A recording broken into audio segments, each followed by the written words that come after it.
You are now tuned in to the Brown Spade. So family, here we go.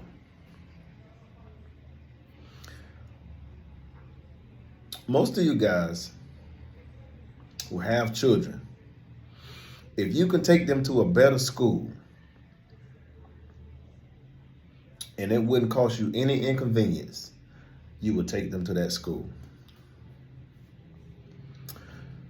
Family,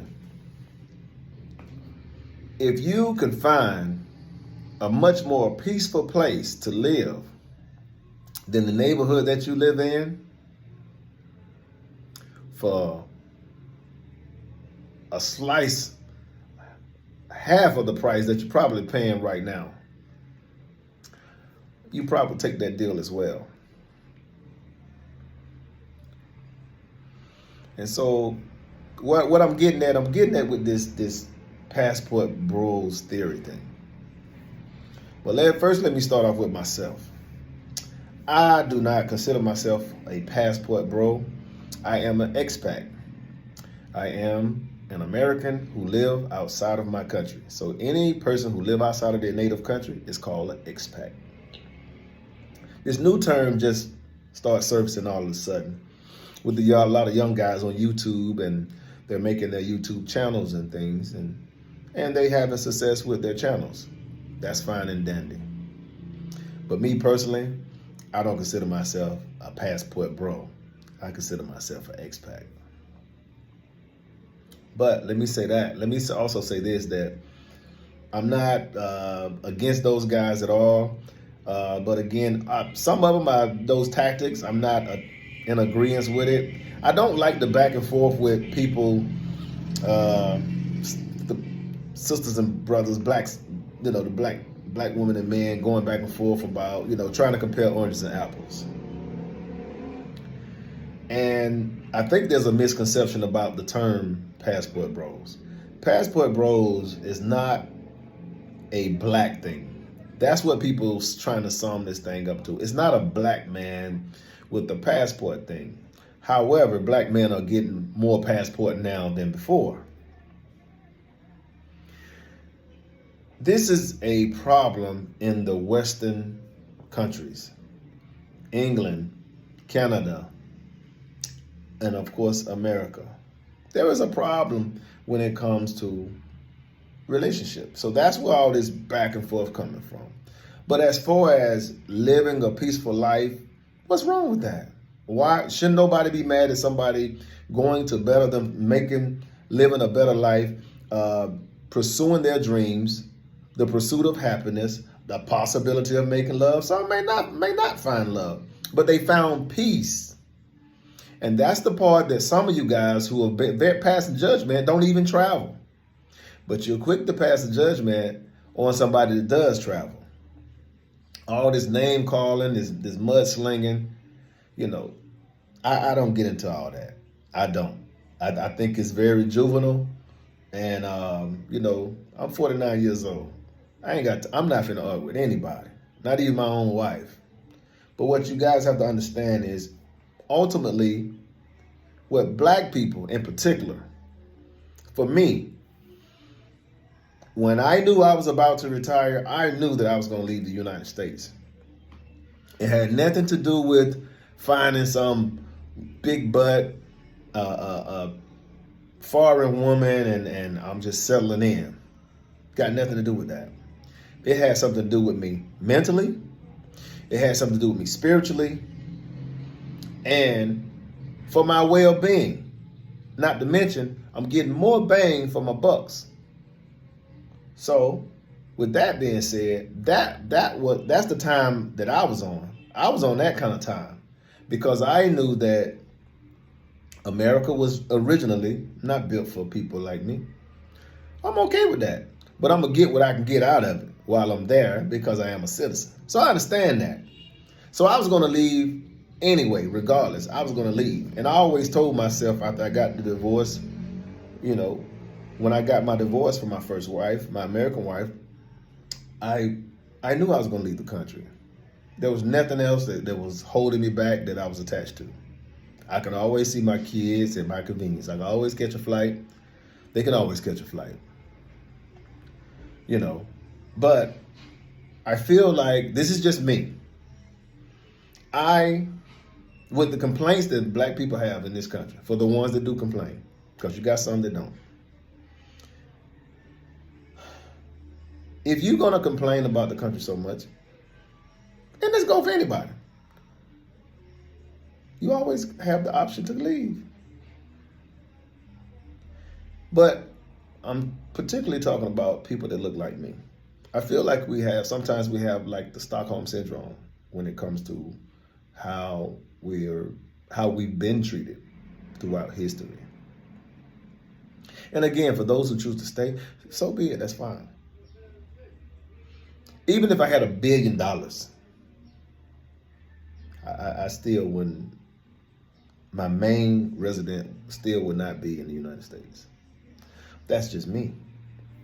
So to each his own. But the mudslinging, guys, we could do better than that. What is the point at the end of the day? The point is the Western world has a problem with this feminist movement, and men are really having problems with females. It's not that they're weak. It's not that they, can't handle a woman. All this crazy, all this dumb stuff.